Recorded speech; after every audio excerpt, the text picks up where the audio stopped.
And welcome back to Everything All the Time. We've got our headphones on because we have a great guest coming up. Steve Fazio, who we know has clean clothes because he also owns Fazio Cleaners all across Los Angeles. Does he own Fazio Cleaners? Yeah.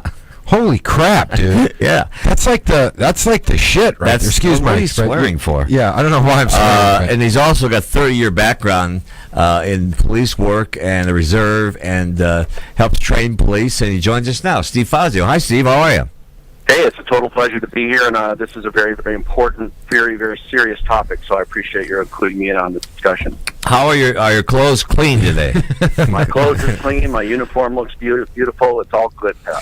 So Steve worked in the field, and the reason I reached out to him, first of all, we did a show the other day together on Business Rockstars, and you were great, by the way, but what is the problem? I mean, it just seems to grow every day with the police. Well, I have kind of a framework that I haven't really heard much in the way of people talking about. I don't believe I'm the most brilliant person in the world, but right now you can be, by the way.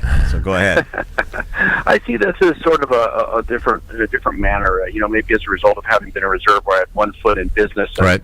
I was very concerned about my community. I worked in Southeast LA for the most part the whole time I did my police work, and I see it breaking down into three different buckets: leadership, economic support, and education reform. I never really hear people talking about it in a more system analysis kind of a way. And let me start from the bottom up with education, perhaps. Not everyone was cut out for a 4-year degree. I think we need to really look at our schools and see how we might be able to get people to continue on in school. We have a horrible dropout rate in much of the precincts where you see a lot of the violence. You see about almost a 50% dropout rate of high school students.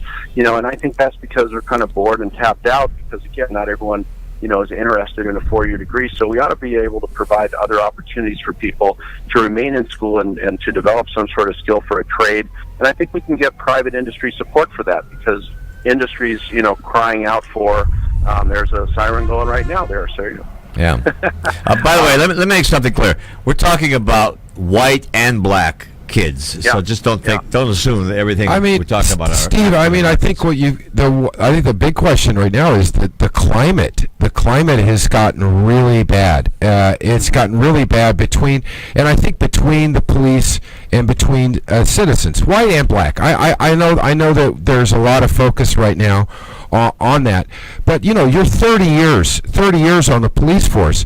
You had to have seen in your 30 years cops that you had to go look at and go, why are you acting like this? Why is this going on? And what do you think that stems from? And I'm not saying, and again, I'm a big supporter of the police, but there are guys out there.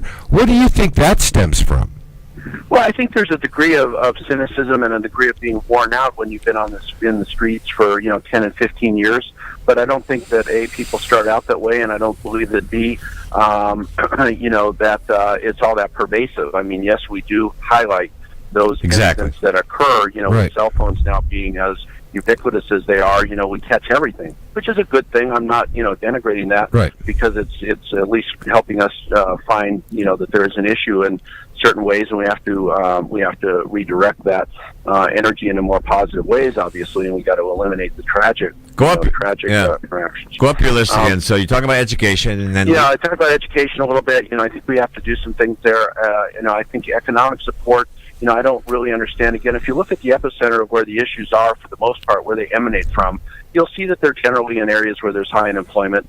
And I think we should create some enterprise zones and get jobs and get net worth creation occurring in some of those precincts throughout the country. And I think we should get the government and hold them accountable and hold our electeds accountable to help those communities rebuild themselves. And, maybe we do some jobs credits and some ways of allowing for industry to locate manufacturing and some of the things that we've lost over the years by putting some tax credits into place. Again, I think if you look at the common denominator of where a lot of the problems tend to emanate around the world, it could be white, black, Sure. Irish, doesn't matter. Hey. Sorry about that, Pat.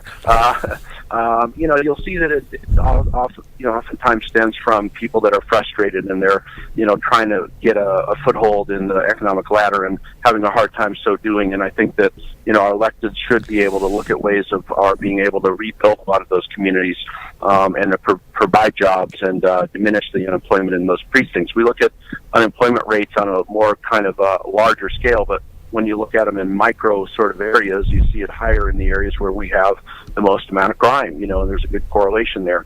So again, I think economic support. Right. Steve Fazio is our guest, Fazio Cleaners. Where Court and I will now get a discount, I would think. I would hope, yeah. There you go, not a problem. But it's not all the kids, right? I mean, we got to talk about the police side of it too. And you and I were talking the other day about training. I don't think I honestly, and I covered the police, that in Chicago, and New York, and L.A. By the way, I covered the LAPD. Do they still like me over there? Oh, they love you. Okay, You're good. the best. We love that. Like But what about training? Because look, there are some bad cops. There are bad announcers. There are bad, newspaper people. There are bad people. But are they getting enough training to deal with the homeless, with everything that's out there that they're looking at? Well, again, I think there's some issues that we have to deal with in terms of a governmental, issue, because the cops get worn out on the 12th call at night, for a couple homeless guys grappling around. They got to get in the middle of all that stuff and go delouse themselves half the time. It's not a pleasant thing at times. But on the same behalf, I think our cops do a pretty good job. But from an inner city standpoint, I think we could do more with cultural awareness.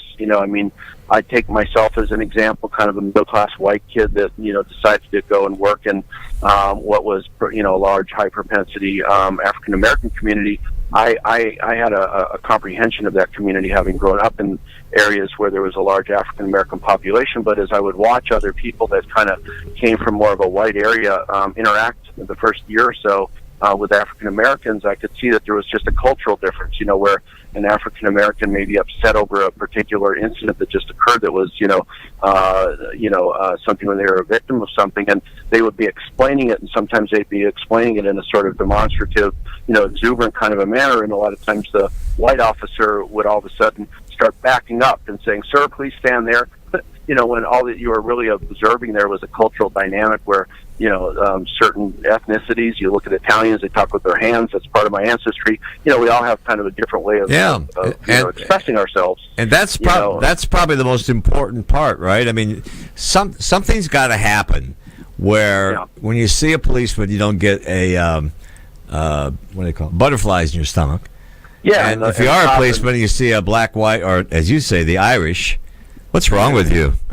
Yeah. Come on, we're not so bad. But you're right.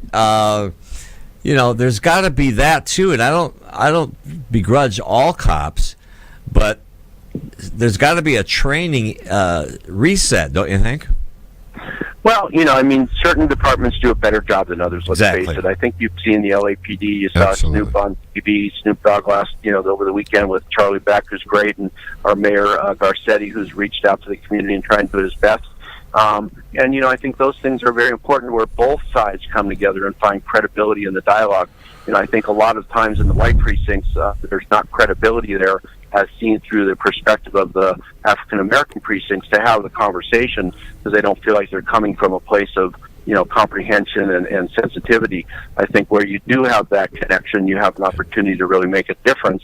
And I think you're seeing that in Los Angeles. I don't want to just be Los Angeles-centric. It's a big country and I have a lot of issues. But I think where you do see there, people reaching out across both sides, I think that's where you do see their, the benefits being derived, and I think you see that in New York. You see that in L.A. I think you see that in some of the areas more so than others. You have other problems in other areas that, you don't have that level of communication going on between the different stakeholders in the community. And once that breaks down, that's the recipe and that's the fuse, that any incident can be lit, and all of a sudden there we go. Right. Steve Fazio is our guest, and he's talking to you not on city time, but his own time. Yeah, on Fazio time. When we come back briefly, I think quick break, Steve, and I appreciate your time. And now I'm stealing your time, but I want you to tell the story of what you did when you went to a school. And I think that's the one you told me on the phone yesterday. And I think that's the crux of what needs to be done, or something like that.